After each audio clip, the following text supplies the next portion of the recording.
o'qiganlardan tarjimasidagi kamchiliklari va g'alizliklari haqida undan keyin ham 5-10 yildan keyin tarjima qilamiz. Kleyi qanaqadir ochilib ketadi, sinadi deydimi? To'g'risi olib kelishga qiziqandim, yo'lda nimadir qilib qo'ymay deb.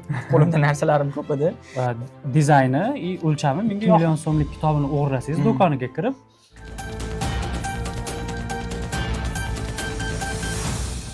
Hammaga assalomu alaykum. Navbatdagi sarhisob videomizni mana boshlab oldik. Bugungi mehmonimiz ma'lum va mashhur Muhiddin Nido, Bir burchak kanali asoschisi. Assalomu alaykum. Xush kelibsiz. Taklifimizga yo'q demagingiz uchun rahmat. Xursand bo'ldim. Bugun siz bilan oktyabr oyida chiqqan mana bu kitoblarni ko'rib chiqamiz va oktyabr oyida bo'lgan yangiliklarni muhokama qilamiz. Kitob sohasida qanaqa yangiliklar bo'ldi, nima yomon narsalar bo'ldi, chunki ba'zi bir ko'ngilni xira qiladigan ishlar ham bo'lib o'tgan. Shularni bir gaplashsak. Kitoblar qaysidan boshlaymiz? Qaysi sizga ko'zingizga chiroyli ko'rinyapti, o'ziga jalb qilyapti? O'shandan boshlab ko'rib chiqsak. Menga mana bu kitob qiziq tuyuldi. Oldin bilmayman. Men kitob sohasiga qiziqib, mutolaaga qiziqib boshlaganimdan beri bu kitobni nashr qilinganini bilmayman, balki oldin bo'lgan bo'lmagan. Buni men boya aytdim-ku, bir joyda ko'rdim, juda qalin nimasini ko'rdim. Nashrini. Juda qalin, 300-400 betli nashrini ko'rdim. Bu yerda juda qisqa ekan. Balki unda dostonning 3-4 xil versiyasi yoki boshqa dostonlar aralashgan holda chiqqan bo'lishi mumkin. Unga e'tibor bermagan ekanman, lekin dizayni, o'lchami menga yoqdi. Dizayn chiroyli ekan, o'zim ham ko'rganimda. O'qib ko'rmoqchiman men.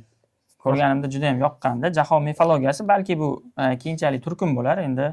Ya'ni buni davomi ham nashr qilinar, boshqa dostonlar qo'shilib, lekin zo'r. Dostonlarni o'qishimiz kerak. O'zim nashriyotda ishlaganimda o'sha O'zbek xalq og'zaki ijodidan adashmasam 17 taydimi, chiqqanida juda ham zo'r bo'lgandi. Ichki versiyalari ham va dostonlar qanaqadir bir ajoyib va fantasy deydi-ku. O'shani nima? Sharqonami, o'zbekona varianti. Shunaqa. Buni ham ko'rib chiqamiz. Bu yangi asr avlodi nashriyotda chop etilgan. Hop. Bo'lmasa shu nashriyotni tugatib qo'yaylik. Bu Ivan Buninning kitobi. Bu yangi turkum. Qorong'u xiyobonlar. Bu yangi turkum ekan. Nobel adabiyoti kutubxonasi. Buni ham balki keyinchalik yana boshqa kitoblari chiqar, aynan shu turkumda.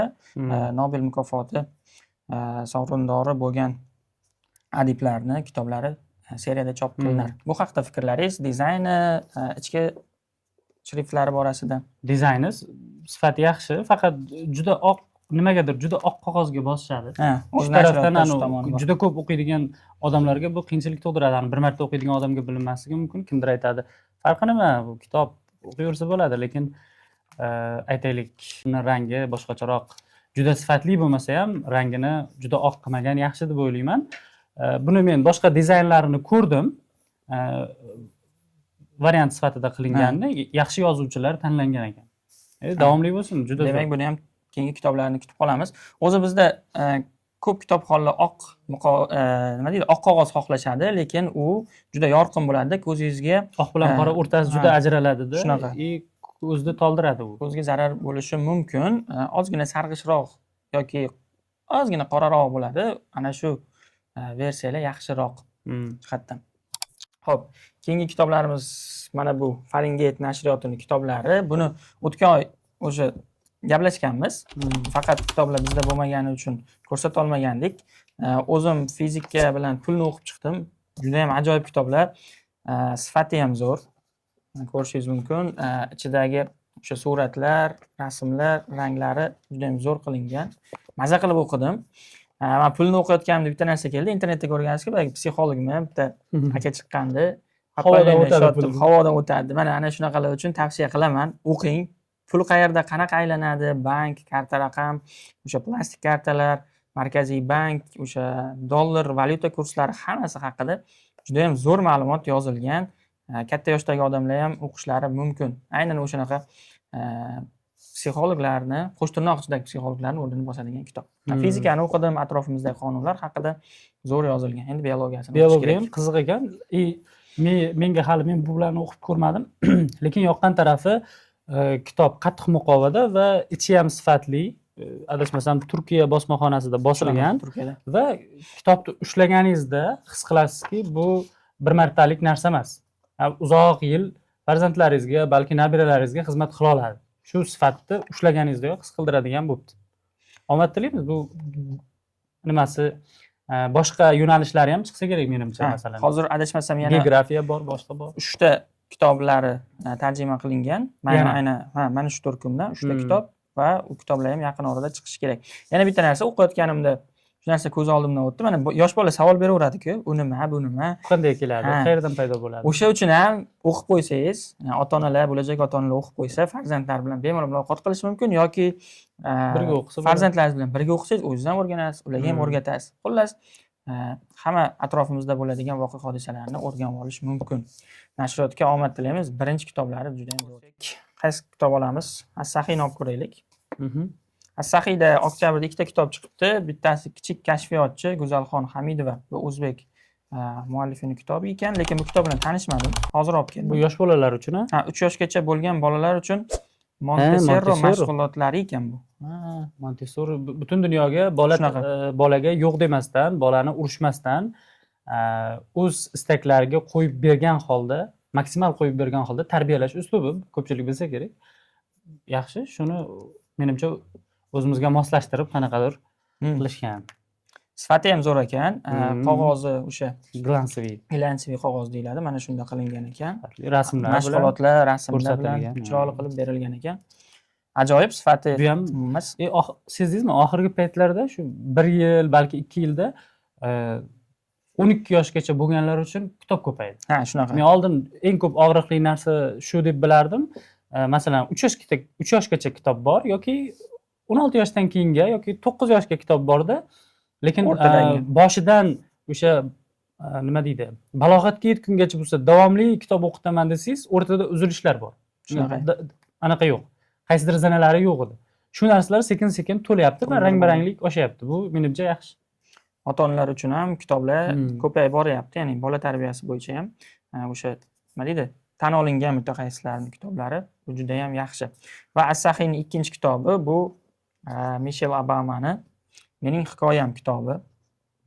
Bu bilamiz o'sha sobiq Amerika prezidenti Barak Obamani ayoli va o'sha Amerikani afroamerikalik birinchi prezidenti hisoblanadi.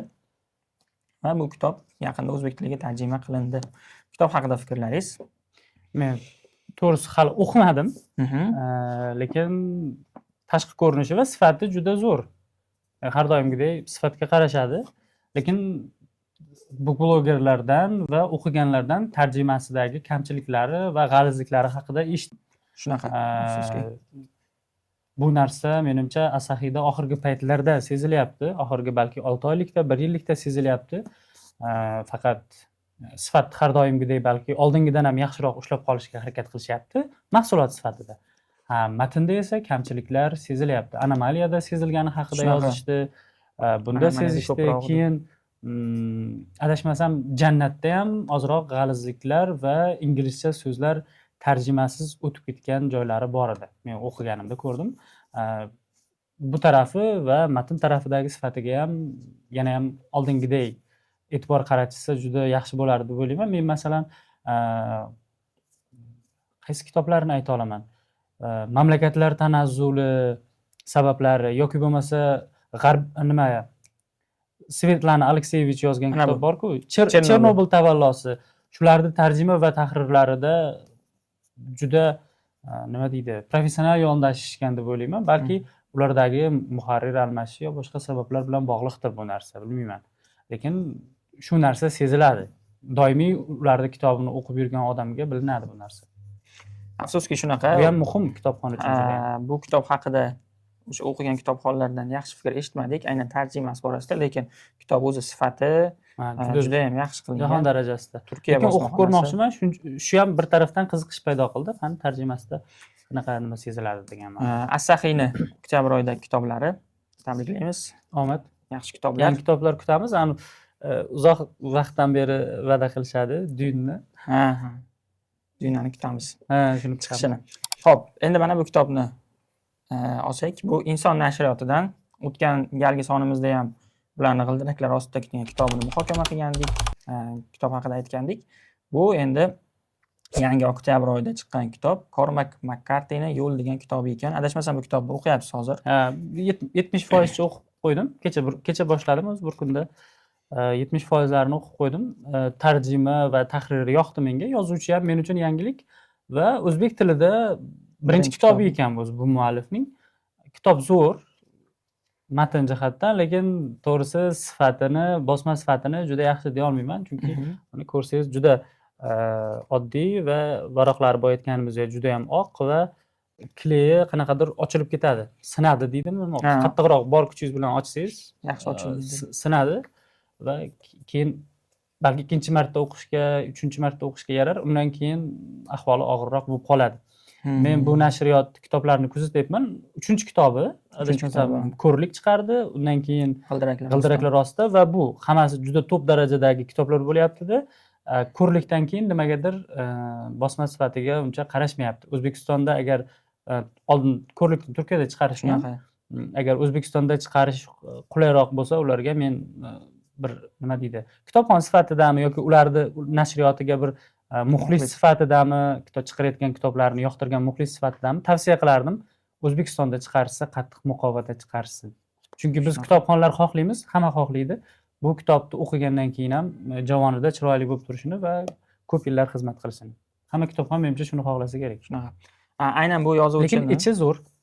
Zo'r. Bu yozuvchini kitobxon do'stlarimiz juda ham maqtashdi va o'zbek tilida aynan bu ijod adibni kitobi chiqqanidan xursandam bo'lishdi. Aytdiki, Muhiddin aka aytganlaridek, bosma sifatiga ham yaxshi yondoshsa, undan ham yaxshi bo'ladi. Yana ham qaysidir ma'noda trendga chiqib ko'proq sotilishiga u ham albatta ta'sir qiladi. O'sha ko'rlik kitobi bizni lol qoldirgandi rostdan ham, chunki muqova ishlanishi va shriftlari, dizayn zo'r tanlangandi. Bundan keyin e'tibor bersa yaxshi. Mana bu kitobni sovg'a qilib yuborishdi. Intellect Books ekan. Yangi nashriyot. Shunaqa qat'iyat qonunlari adashmasam 2-3 ta boshqa kitobxonlar sahifasida ham ko'rdim. Oktyabr oyida chiqqan kitob. Bilmadim, bunaqa nima deydi, shaxsiy rivojlanish haqidagi kitoblarni unchalik oxir paytda o'qimay qo'yganim uchun biror narsa deya olmayman. Kitobni qachon o'qishim haqida ham. Lekin yaxshi kichkina kitobcha, ko'zimga yaxshi ko'rindi. Fikringiz aka haqida? Shu har doimgi kitoblarda bu kabi, lekin men ham bilmaganim uchun aynan nima haqida bu kitob? Qat'iyatli bo'lish haqidami? Balki shunaqadir. Eslatib o'tamiz, bu kitoblarni biz o'qimaganmiz, yangi chiqqan kitoblar. Shunchaki bosma sifati, shrifti, ichki ko'rinishi haqida o'zimiz fikrlarimizni aytyapmiz. O'qiganlarimizning endi qanchadir qismini ulgurganimizni, ichki ma'no mazmuni, tarjimasi, tahriri borasida ham aytib o'tyapmiz. Endi ko'proq bu sizlarni shu bir oyda chiqqan yangi kitoblar bilan tanishtirish. Shunaqa. O'zimiz ham ko'pini birinchi marta ko'ryapmiz, birinchi marta qo'limizga ushlayapmiz va ko'z bilan ko'rganda nima baho berish mumkin bo'lsa shu bahoni beryapmiz.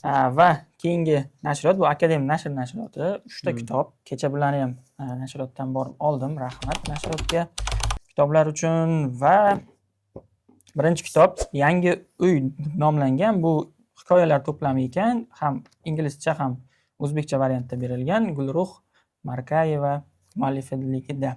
Bu muallifni internetda katta kanali bor ekan. Kanalini to'g'risi o'zim kuzatmasdim Telegram tarmog'ida. Muxlislari ko'p ekan va kitob yaxshigina narxda, rekord narxda desak ham bo'ladi. Auksionda 50 millionga bitta donasi sotilgan ekan va u pulni xayriyaga ishlatamiz deb o'sha post qoldirilgan ekan. Kitob haqida bosma sifati va o'zingizning birinchi taassurotlaringizni aytsangiz. Menga ham qiziq tuyuldi. Shu ayniqsa o'sha auksion voqeasidan keyin e'tiborim tushdi. Endi Akadem nashrida bosma sifatlari yomon emas, o'zi yaxshi-ku. Endi kitobni mazmunidan to'g'risi xabarim yo'q, hali o'qishga ulgurmadim. Hozirgi holda necha puldan sotilyapti bu o'zi? O'zim ko'rganim, adashmasam 85 ming, 90 ming atrofida sotilyapti. Har xil do'konlarda narxi har xil. Shu 85 ming, 90 ming atrofida. Bu menga to'g'risini aytaman, biroz qimmatroqday tuyuldi. Endi intellekt mahsulotga moddiy baho berish qiyinroq, lekin baribir sotib olayotgan odam qanaqadir bir moddiy nima sifatida baholaganda nazarimda qimmatroqday tuyuldi menga. Yana ham bilmadim. Balki buni sababi muallif nima deydi? kam nusxada chiqargan. kam nusxada chiqargani, bu yerda 500 nusxa ekan va kitobni o'zi chiqargan, ya'ni o'zini tashabbusi bilan chiqqanligi uchun ham balki narxi shunaqadir. Endi muallifni alohida muxlislari bo'ladigan bo'lsa, o'sha katta kanalida muxlislari bo'ladigan bo'lsa, o'shalar uchun yaxshi sovg'adir. Ha, bemalol sotiladi, unisida muammo yo'q. Shunaqa. Va Akadem nashrida keyingi kitoblari, mana bu kitob meni o'zimni juda ham hayron qoldirdi. O'sha olib kelganimdan keyin uyga kelib varaqladim. O'zi umuman Turkiston o'sha 20-asr boshlarida Turkiston meni juda ham qiziqtiradi. Ayniqsa Adib Xolidning kitobidan keyin yana ham Akadem nashriga bo'lgan nima deydi? O'zbekiston tavalludidan keyin Akadem nashriga bo'lgan muhabbatimiz oshgan. Nashriyot aynan shu turkumdagi kitoblarni yaxshi chiqaradi.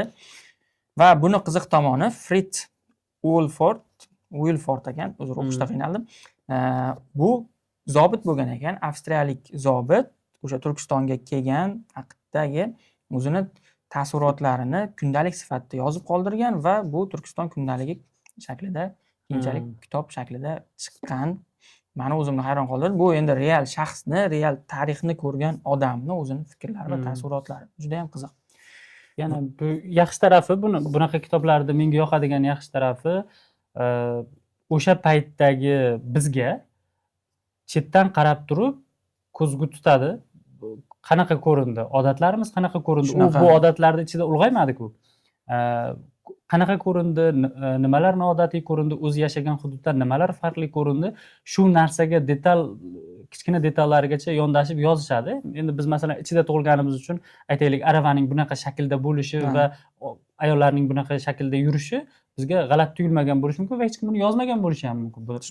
Hozir endi ancha u davr bilan o'rtada uzilishlar va farq paydo bo'ldi. Endi buni o'qisak, o'sha narsani men ko'rganday bo'lamiz degan nima paydo bo'ldi. Men ham juda qiziqdim bu kitobga. Chop etiladigan yangilik Akadem nashr kanalida e'lon qilinganda qiziqqandim. Sifati ham, o'lchami ham juda yaxshi. O'lchamini o'sha internetda ko'rganimda kichkina kitob deb o'ylagandim, lekin o'lchami katta ekan. A4 deydimi, nima deydi? A4 ga yaqinroq adashmasam, A4 formatga yaqinroq va bemalol ochilishlari o'rtada sifati, intervallar zo'r qoldirilgan, yaxshi. Maza qilib o'qiydi ekan. O'zim bir ikki varaq katta. U yoq bu yog'idan varaqlab qarab chiqdim. O'sha 1915-yil, 17-yildagi voqealar, Qo'qon voqealari hammasi o'sha bitta zobitni ko'zi bilan yozilgan va mana bu yerda orqasida shunaqa narsa yozilgan. Asliyat tarixi degan loyiha qilinyapti ekan. Endi bu Akadem nashrning o'zini tashabbusimi yoki biror bir hamkorlikda qilinyaptimi? Loyiha haqida ham yozilgan. Haqiqatni izlash, asldan chalg'imaslik, aslni anglash. Bu yerda adashmasam, o'sha madaniy merosni asl haqiqatini yetib borish uchun ilmiy, adabiy, tarixiy, siyosiy, ijtimoiy va madaniy tadqiqotlarni jamlash. Xullas bu yoqda mana shunaqa yana shunga o'xshash turkumlar chiqsa ko'rarkanmiz. Yaxshi bo'lar ekan. Bu yangi turkum va yangi turkum bilan hammani tabriklaymiz. Akadem nashriga rahmat. Shunday ajoyib kitob uchun. Keyingisi Komarovskiy. Bu 365 kun bolangiz hayotining ilk yili uchun tavsiyalar ekan. 365 tavsiya. Bu muallif haqida internetda, ijtimoiy tarmoqlarda, Twitterda yaxshi gaplar o'qidim. Bu muallifni o'sha metodlaridan foydalangan o'sha xotin-qizlar yaxshi ta'rif berishdi. Kitob ham ajoyib chiqqan, sifati, o'sha grafikalar ishlatilgan, juda ham chiroyli tarzda yozilgan. Bu bolani ilk tug'ilgan kunlaridan boshlab 1 yil davomida qanaqa qilib oziqlantirish, unga qanaqa qilib o'sha kiyim-kechak tanlash, xullas oziq-ovqat mahsulotlari yuvintirish, bolani umuman parvarishlash haqida har bitta bosqich juda ham chiroyli yozilgan ekan. Aka, fikrlaringiz kitob haqida, sifati haqida? Biz o'lchami boyagi kitobdagi o'lchamda chiqqan, deyarli A4 formatga yaqin. Shunaqa desa ham bo'ladi. Dizayni, sifat haqida umuman gap bo'lishi mumkin emas. Men ham Twitterda o'qidim bu kitob haqida. Bu kitob muallifining uslublari haqida juda yaxshi ijobiy fikrlar eshitdim. Hozircha o'qib ko'rganim yo'q, lekin olib o'qib ko'rish niyatim bor. Shunaqa. Yosh ota-onalarga, bo'lajak ota-onalarga bemalol tavsiya qilsa bo'lar ekan. Shunaqa. Va juda qalin kitob ekan. Men rasmda ko'rib kichkina deb o'ylovdim. Keyin e'tibor beringlar. 2000 ta nusxada chiqqan ekan. Bu kitoblar tez tugab qoladi. Shunaqa. olib qo'yish kerak, yana qayta nashr qilinadimi yo'qmi bilmayman. Akademik nashrda bir qanaqadir ma'noda yomon odat bor deymizmi, nima deymiz u? Bitta kitob qayta nashr qilinishi juda qiyin. Men O'zbekiston tavalludi nashr qilingan va sotuvda endi ommalashgan paytlarda O'zbekistondan tashqarida edim va juda qiziqdim. Qaytib kelib, ishlarimni bitirib, bemalol bo'lib olmoqchi bo'lganimda kitob tugab qolgan ekan.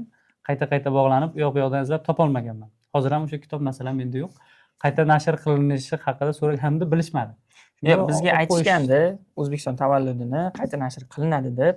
Qachonligi? Qachonligi shu yaqin o'rtada deyishgandi, endi xudo xohlasa chiqib qolar.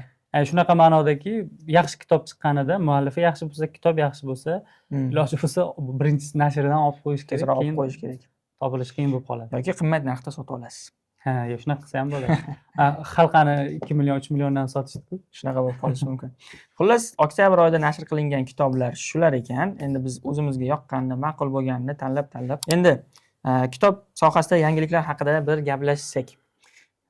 Asahi Books Dan Brownni yaqinda premyera bo'lgan o'sha Sirlar siri kitobini nashr qilishi mumkinligi haqida xabarlar chiqdi. O'zingiz ham ko'rgan bo'lsangiz kerak. Eng qizig'i buni muallifni o'zi e'lon qildi ijtimoiy tarmoqdagi sahifasida. Asahini o'zidan ham oldin bilmadim, balki Asahi bilan oldindan kelishuv bo'lganmi, qanaqa bo'lgan xabarimiz yo'q. Nimagadir Asahi buni e'lon qilishga shoshilmadi va Temur aka o'zini kanalida yozdi ko'rgani haqida.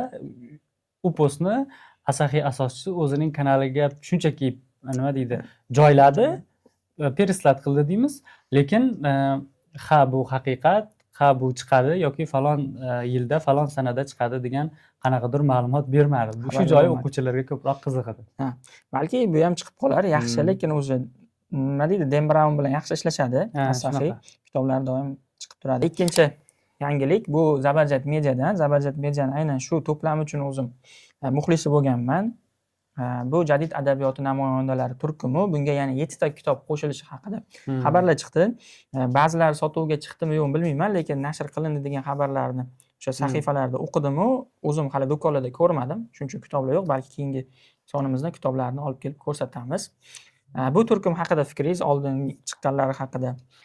Menga ham juda yoqqan va shu yuzini yarmi turgan holatda shu narsa men uchun ham yangilik bo'lib, juda yaqindan nashriyot bilan tanishishimga sabab bo'lgan va bu yangi chiqayotganlarida yana ham hurmatimni oshirgani, bizda endi umuman kitob sohasidami yoki o'zbek anaqalarida jadid desa 3-4 ta odamdan boshqasini bilishmaydi yoki e'tirof etishmaydi nimagadir va kam tilga olinadigan, lekin katta ko'lamda ish qilgan odamlar juda ham ko'p va shunaqa insonlarning 2-3 tasini ko'rdim. Do'konlarda ko'rmadim albatta. Qo'yilganida mana bu kitoblar chiqyapti deb Telegram kanalida qo'yganda ko'rdimki, men boshqa joylarda kitoblarini ko'rmagan yoki juda kam nashr qiladigan jadidlarning kitoblari nashr qilingani meni xursand qildi. Shunaqa, o'sha biz ko'p tilga olmaydigan, ba'zida umuman bilmaydiganlarimiz, bilmaydigan nomlar, yangi nomlar bu yerda bor va Zabarjatni ishlariga omad tilaymiz. Kitoblar uchun rahmat. Keyingisi bizda adabiyot bo'yicha Nobel mukofoti berildi. Bu vengriyalik yozuvchi Laslo Krasnaxorkayga ekan. Ismini ozgina o'qish qiyin ekan, to'g'risi. Yozib qo'yamiz. Bu adibni o'sha boshqa tillarda o'qigan kitobxonlar, o'zimiz do'stlarimiz ham oldinroq kitobini o'qiganlar juda yaxshi ta'rif berishdi va nashriyotlardan kutamiz. Mana shunaqa hozir ayni paytda yangi bo'lib turgan jahon adabiyoti mualliflarining kitoblarini tezroq tarjima qilishlarini. Men bu muallifning Shaytonning raqsi degan kitobini o'qiganman turkchada. Juda zo'r uslubi. Ba'zi qismlarini James Joysga ham o'xshatdim. Bir varoq, ikki varoq bitta gapli jumlalar, uzun jumlalar. Menga nimagadir yoqadi shunaqa uslubda yozadiganlar va bitta narsa bizda qanaqadir oqsaydi deb o'ylayman. Balki bu narsa moliyaviy tarafdan mualliflik huquqiga borib taqalar yoki boshqa narsa bilan bog'lanar. Bir yozuvchi qachon Nobel olsa yoki bo'lmasa butun dunyoda mashhurlikka erishgandan keyingina o'zbek tiliga ko'chib o'tadi, lekin shu hali Nobel olmasdan turib uni kashf qiladigan nashriyotlar, uni o'zbekchaga tarjima qilib bosadigan nashriyotlar bizda yetishmaydi qandaydir.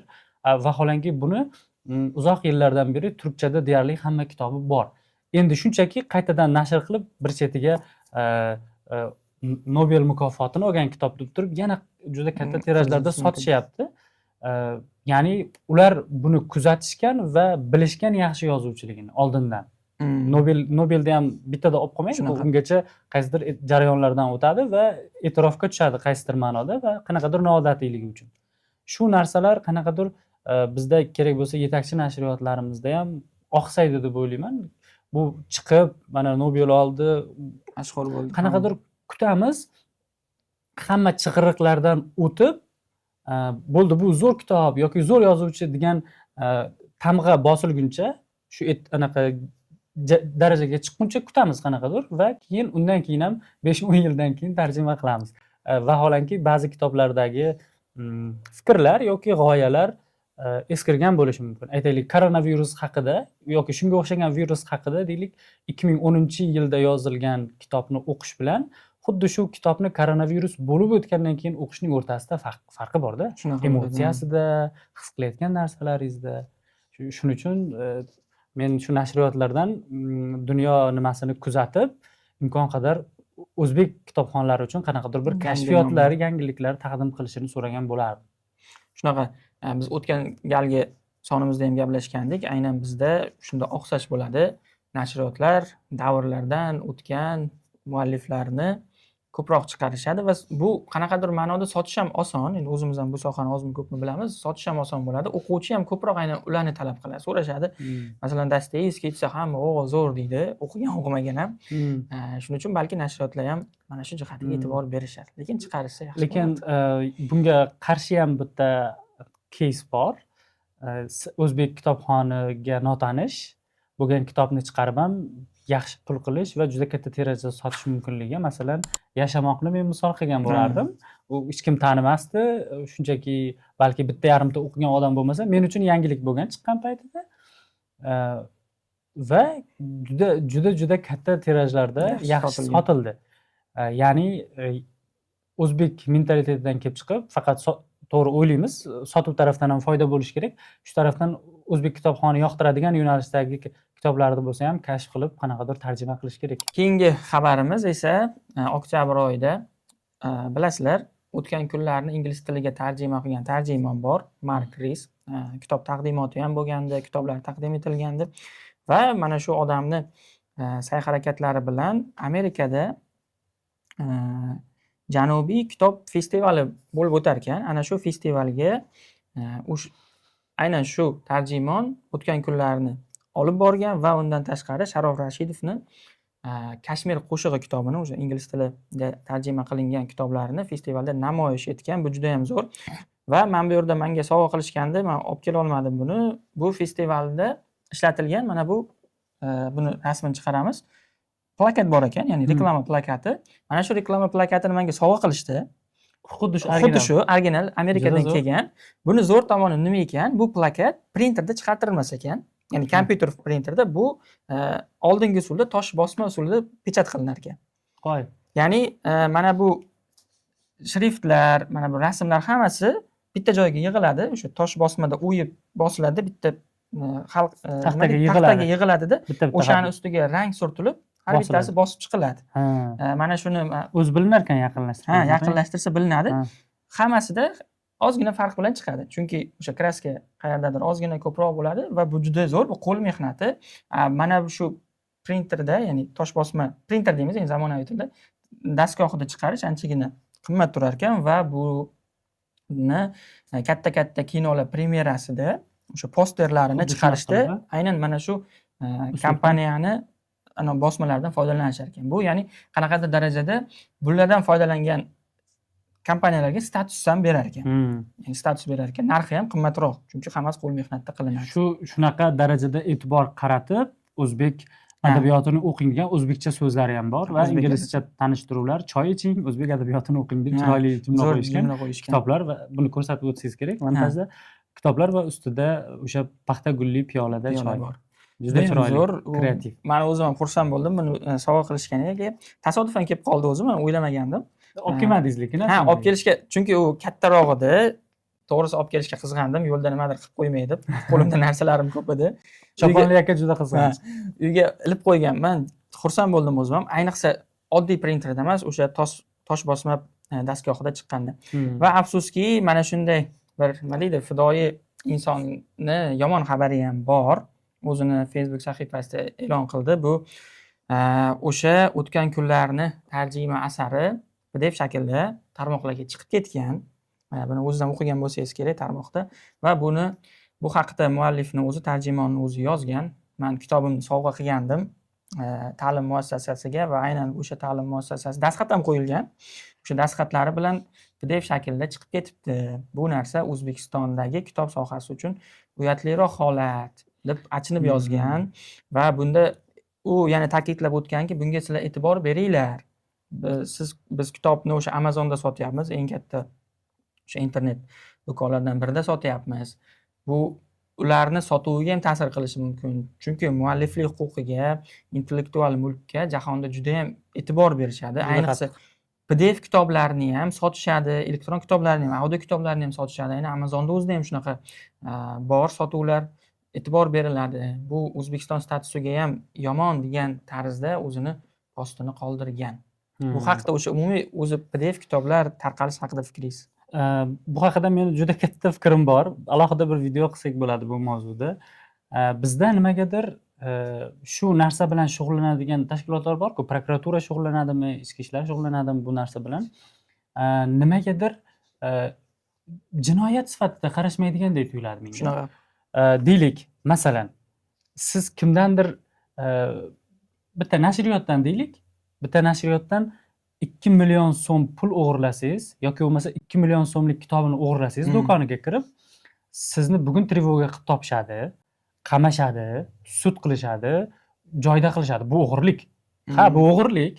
Buni juda yaxshi narsa deb ta'riflamoqchi emasman, lekin xuddi shu nashriyotning bitta mashhur bo'lgan kitobini olib, undan nusxa olib, PDF qilib tarqatsangiz yoki PDF qilib emas, yana bitta zo'r usulni o'ylab topishgan, o'shandan skaner qilib nusxa olishadi va birga bir kopiya qilib, soxta nusxasini sotuvga chiqarib yuborishadi. Tasavvur qiling, xuddi shu kitobning 10 mingta nusxasi soxta sotilsa, o'sha nashriyot qancha zarar ko'radi? U 2 milliondan juda katta summaga aylanadi. Bir necha 10 millionlar bo'lib ketadi, lekin shu bo'yicha ariza kiritgan nashriyotlarni bilaman. Masalan, o'sha iBook muqaddima kitobi uchun kiritgan, soxtasi chiqib ketgan, Yashamoq kiritgan, soxtasi chiqib ketgan, Nasim Kutub, men yana bir ikkita shunaqa kitoblari bor, Qalb iffati bir nima kitoblari, ularga ham soxtasi chiqib ketgan va men bilaman ular murojaat qilishganini. Qanaqadir bir jiddiy chora ko'rilmaydi va o'sha 2 million o'g'irlagandagi odamning izidan qanday tushsa, shunaqa bir trevoga bilan yondashishmaydi. Lekin juda katta zarar yetkazyapti moliyaviy jihatdan, boshqa jihatdan. Va bu yoqda ikkita tomon zarar ko'ryapti deb o'ylayman. U nashriyot bu yoqda zarar ko'rayotgan bo'lsa, soxta va sifatsiz kitob sotib olib, o'quvchi ham Ma'rifjon soxta Yashamoqni sotib olgan. Shunaqa bo'lgan. Asli originali masalan o'sha chiqargan nashriyot tomonidan chiqarilgan kitob 50 mingga sotilayotgan bo'lsa, soxtasi arzonga ham sotilmaganda 62 mingga sotib olgan va u juda arzon printda bosilgan, hamma yog'iga bo'yoqlar chaplangan va bir qismi yirtilgan, noto'g'ri kesilgan bo'lgan. Original bilan solishtirib ko'rganda, vau, o'rtasidagi farq juda katta ekan degan fikrni kanalda yozdim. Ham ikkita tomonga ham zarar demoqchiman-da bu narsa. Afsuski, bizda bu narsaga uncha e'tibor berilmaydi. O'sha bundan oldingi videomizda ham, kitob do'koni haqida video qilganimizda ham sotuvchilarda ham eng katta muammo shu. Ba'zi kopiya kitoblar juda ham ko'payib ketishadi. Ayniqsa bizda PDF tarqatishni savobli ish deb o'ylashadi qaysidir ma'noda. Siz savob qilyapsiz, kitob ola olmayotgan odamga yaxshilik qilyapsiz, uni kitob olishga puli yetmaydi deb o'ylaysiz. Pul yetmaydiganlarga bu yaxshilik degan ma'noda aytishadi, lekin afsuski buni ortida katta mehnat turibdi. Tarjimon bor, nashriyotning o'zini xarajatlari bor, bosma xarajatlari, umuman olganingizda bu ham bitta biznes soha deydigan bo'lsangiz, tadbirkorlik deydigan bo'lsangiz, bu uni bir mahsulotiga ziyon bo'ladi. Bizda nimagadir shunga qattiq e'tibor berishmaydi.